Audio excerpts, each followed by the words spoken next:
უკრაინაში ქართველი მებრძოლი მიშიკო შედანია დაიღუპა. ის უკრაინის მოქალაქე იყო და აზოვის პოლკის რიგებში ირიცხებოდა. შედანიას საქართველოში დაკრძალავენ. მიშიკო შედანია უკრაინაში რუსეთის სრულმასშტაბიანი შეჭრის შემდეგ დაღუპული 86 ქართველი მებრძოლია. მიხეილ ყაველაშვილმა ადგილობრივი თვითმმართველობის არჩევნების 4 ოქტომბერს ჩატარების შესახებ განკარგულება გამოსცა. განკარგულებას ხელს ირაკლი კობახიძეც აწერს. ადგილობრივ არჩევნებში ქართული ოცნების გარდა გახარიას პარტია და ლელო ძლიერი საქართველო მონაწილეობენ. მოლდოვას სასამართლომ გაგაუზიის პრორუს ლიდერს ევგენია გუცულს 7 წლიანი პატიმრობა მიუსაჯა. სასამართლომ დააკმაყოფილა პროკურორების მოთხოვნა გუცულის ქონების კონფისკაციის შესახებაც.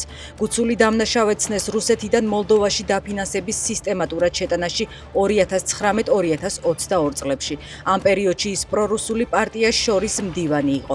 ევგენია გუცული მარტში დააკავეს და შინა პატიმრობა შეუფარდეს. გუცული ამერიკისა და ევროკავშირის მიერაა სანქცირებული.